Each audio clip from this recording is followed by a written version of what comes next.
नमस्कार साथियों, मैं doctor Ravikant Nirankari MD child specialist. आज के इस वीडियो में हम बात करने वाले हैं कि जिन घरों में छोटे बच्चे हैं उनको कौन सी मेडिसिन्स इमरजेंसी यूज़ के लिए घर पर रखनी चाहिए, क्योंकि कई बार ऐसे समय भी बच्चे की कुछ छोटी मोटी समस्याएं हो जाती हैं स्वास्थ्य संबंधित, फिर आपको तुरंत मेडिकल स्टोर्स या क्लिनिक दौड़ना पड़ता है। और आजकल तो टेलीमेडिसिन का ज़माना, आप घर बैठे डॉक्टर से एडवाइस ले सकते हैं फ़ोन पर, व्हाट्सएप पर, वीडियो कॉल से, और बहुत सारे एप्लीकेशंस हैं उनका भी इस्तेमाल आप करते ही हैं। तो डॉक्टर आपको कुछ मेडिसिन के नाम बता देते हैं तो ईजी हो जाता है आपके लिए अगर वो पहले से आपके घर में रखी हों। तो ऐसी क्या ज़रूरी 10 दवाइयाँ हैं जो हमेशा रखी रहनी चाहिए, उसके बारे में बात करेंगे। इसके अलावा एक जो सबसे ज़्यादा ज़रूरी बात है वो ये है कि आपको अपने बच्चे का वज़न भी पता होना चाहिए, क्योंकि पीडियाट्रिक्स में क्या होता है, यानी कि बच्चों के स्वास्थ्य संबंधी समस्याओं में जब हम दवाइयाँ देते हैं तो बच्चे के वजन के हिसाब से दी जाती हैं।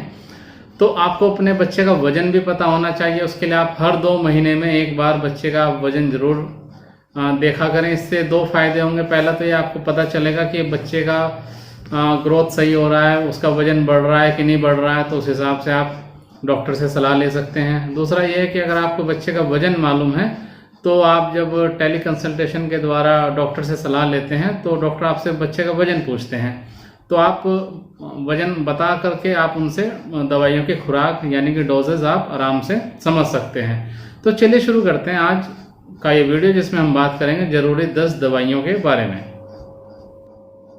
एक बहुत ज़रूरी बात वीडियो शुरू करने से पहले कहूँगा कि जो भी आपके घर में मेडिसिन रखी रहती है, चाहे वो बड़ों की हैं, कई बार जो फैमिली में जो और मेंबर्स होते हैं बड़े, वो कई तरह की बीमारियों की दवाइयाँ उनकी चलती रहती हैं, या फिर बच्चे की कुछ दवाइयाँ या सिरप्स रखे रहते हैं, तो आप उनको बच्चे की पहुँच से दूर रखें। ठीक है, कई बार क्या होता है कि छोटे बच्चे होते हैं, उनकी आदत होती है दवाइयाँ वो उठा करके मुँह में डाल लेते हैं, तो ऐसा ना हो उसके लिए यही ज़रूरी है कि वो बच्चों की पहुंच से दूर रखी जाएं। और अगर बच्चे की दवाइयां भी हैं तो भी आप उनको बच्चे की पहुंच से दूर ही रखें, ताकि ज़रूरत पड़ने पर ही आप डॉक्टर की सलाह से सही डोज ही बच्चे को दें। तो ये आप विशेष ध्यान रखें। इस लिस्ट में जो सबसे पहला नाम है वो है पैरासीटामोल, यानी कि बुखार की दवाई का। और जिनके घर में छोटे बच्चे हैं, यानी कि जो 1 साल से छोटे हैं, जिनका वजन 8 किलो के आसपास है, 8-9 किलो, उनके लिए पैरासीटामोल की ड्रॉप्स, और जो बड़े बच्चे हैं उनके लिए पैरासीटामोल का सिरप।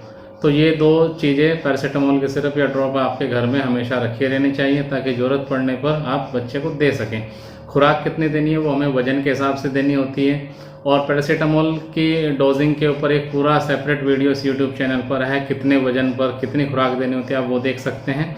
और आवश्यकता पड़ने पर आप अपने नज़दीकी डॉक्टर से फ़ोन करके भी सलाह ले सकते हैं कि आप बच्चे का वजन बता दीजिए और उनको बताइए समस्या क्या है, वो आपको बता देंगे कि भाई इस वजन पर आप इतनी खुराक या इतना ड्रॉप या इतना सिरप आप बच्चे को दे सकते हैं।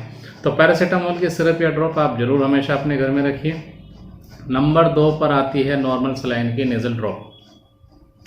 कई बार क्या होता है कि जो छोटे बच्चे होते हैं उनको नेज़ल ब्लॉक की प्रॉब्लम हो जाती है, नाक उनका बंद हो जाता है और उस वजह से वो फीडिंग नहीं कर पाते, दूध नहीं पी पाते, और नाक में से आवाज़ें भी कई बार आने लगती हैं। उसमें सिर्फ ये करना होता है कि नॉर्मल सलाइन का नेज़ल ड्रॉप डालना होता है, उससे बच्चे के नॉस्ट्रिल साफ हो जाते हैं और बच्चा आराम से दूध पी लेता है।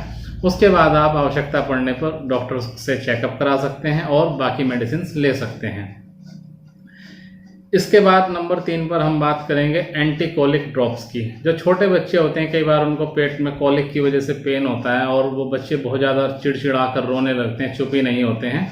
तो ऐसी कंडीशंस में जो नॉर्मल एंटी कोलिक ड्रॉप्स हैं वो दे देते हैं और बच्चे आराम से कंफर्टेबल हो जाते हैं। मार्केट में बहुत सारी कंपनियों की एंटी कोलिक ड्रॉप्स हैं, कोलिकेड जैसे कोलीमैक्स या फिर कोलिजा या गैस्ट्रिका, किसी भी कंपनी का आप ले सकते हैं।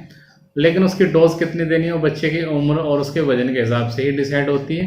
तो अगर आपके घर में पहले से ही रखी है तो आप डॉक्टर की सलाह से उसकी वजन के हिसाब से आप वो खुराक बच्चे को दे सकते हैं।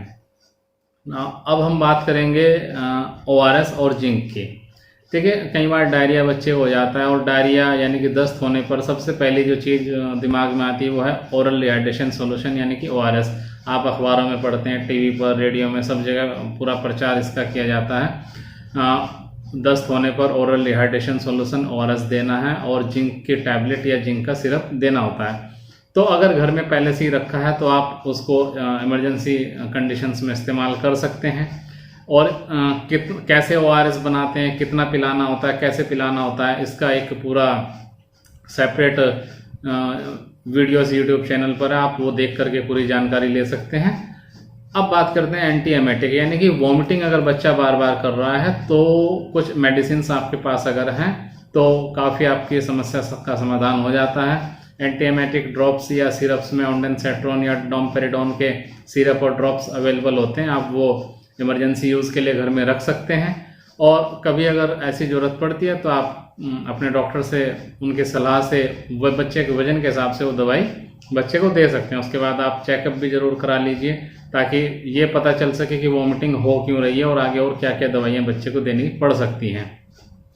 अब हम बात करेंगे विटामिन डी की ड्रॉप्स की। जो बच्चे 1 साल से छोटे हैं उनको विटामिन डी ड्रॉप्स रेगुलर देनी होती हैं। उसके क्या खुराक होती है और कितनी इंटरनेशनल यूनिट देनी होती है, इसका भी ऑलरेडी वीडियोस यूट्यूब चैनल पर दिया हुआ है, वो आप वो देख करके पूरी जानकारी ले सकते हैं।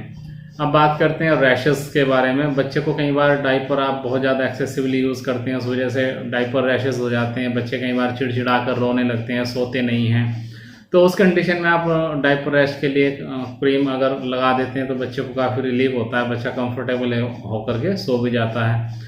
तो डायपर रैशेस से कैसे बचना है और क्या क्या आप प्रिवेंटिव मेजर ले सकते हैं और अगर हो गया है तो क्या करना है, इसका भी वीडियो ऑलरेडी इस यूट्यूब चैनल पर दिया हुआ है, आप वो देख सकते हैं और पूरी जानकारी डायपर रैशेस के बारे में भी ले सकते हैं।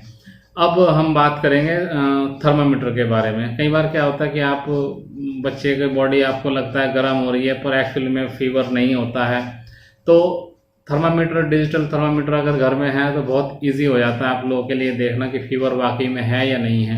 डिजिटल थर्मामीटर से बच्चों का तापमान कैसे नापते हैं, बुखार कैसे देखते हैं, इसका वीडियो ऑलरेडी इस यूट्यूब चैनल पर दिया हुआ है, आप वो देख सकते हैं। और इन सारे वीडियोस के लिंक भी मैं आपको इस वीडियो के डिस्क्रिप्शन में दे दूंगा, आप वहाँ से भी उनको आप ओपन कर सकते हैं। इसके अलावा कुछ बच्चों में क्या होता है कि एलर्जिक कफ होती है, एस्थमेटिक बच्चे होते हैं जिनको बार बार मौसम बदलने की वजह से या सर्दी गर्मी की वजह से खांसी होने लगती है। तो ऐसे बच्चों को आप पुराने पर्चे तो बिल्कुल डॉक्टर के संभाल करके आपको रखने ही हैं। इसके अलावा जो डॉक्टर्स मेडिसिन देते हैं वो भी आपको घर में इमरजेंसी यूज़ के लिए रखने चाहिए, ताकि ज़रूरत पड़ने पर आपको वो आप डॉक्टर को फ़ोन करेंगे या टेलीमेडिसिन लेंगे तो वो बताएंगे भाई ये वाली मेडिसिन आपको देनी है। तो जैसे मोंटेल्यूकास्ट के सिरप हैं या साल्बुटामोल के सिरप हैं जो एस्थमेटिक बच्चों को दिए जाते हैं, तो वो अगर पहले से आपके घर में रखे हैं तो आप दे सकते हैं। उसके बाद आप डॉक्टर के पास जा करके चेकअप करा सकते हैं और आवश्यकता पड़ने पर आगे का ट्रीटमेंट आप कंटिन्यू कर सकते हैं। इसके अलावा बहुत तरह की एंटीबायोटिक दवाइयाँ होती हैं जो अलग अलग कंडीशंस में दी जाती हैं, तो बहुत सारे नाम तो मैं नहीं लूँगा, लेकिन 2 नाम ऐसे हैं जो अमूमन काम के होते हैं और डॉक्टर आपको सलाह भी देते हैं अगर ज़रूरत पड़ती है। तो अमोक्सिसिलिन का सिरप या ड्रॉप और एक सिफिक्सिम का सिरप या ड्रॉप, ये आप इमरजेंसी इस्तेमाल के लिए घर में रख सकते हैं। और कभी अगर आवश्यकता पड़ती है तो डॉक्टर की सलाह के हिसाब से और बच्चे के वजन के अनुसार उसकी खुराक आप बच्चे को दे सकते हैं। तो ये ज़रूरत की कुछ दवाइयों की लिस्ट हैं। अब जैसे आप जानते भी लॉकडाउन भी लगे हुए हैं और आजकल टेलीमेडिसिन भी काफ़ी चल रही है, तो ऐसी कंडीशन में अगर ये कुछ दवाइयाँ आपके घर में रखी रहती हैं और आप इमरजेंसी में डॉक्टर को फ़ोन करते हैं तो आप इजीली बच्चे को टाइम से दवाई दे सकते हैं और उसके बाद आप चेकअप के लिए बच्चे को क्लिनिक भी लेकर के जा सकते हैं। तो उम्मीद करता हूँ ये जानकारी आपको काफ़ी हेल्प करेगी। और कुछ आप पूछना चाहते हैं तो कमेंट बॉक्स में लिख करके आप पूछ भी सकते हैं। हमेशा की तरह आपके सभी प्रश्नों के जवाब मैं देने की कोशिश करूँगा। और चैनल पर नए हैं तो सब्सक्राइब जरूर करिएगा। Thank you.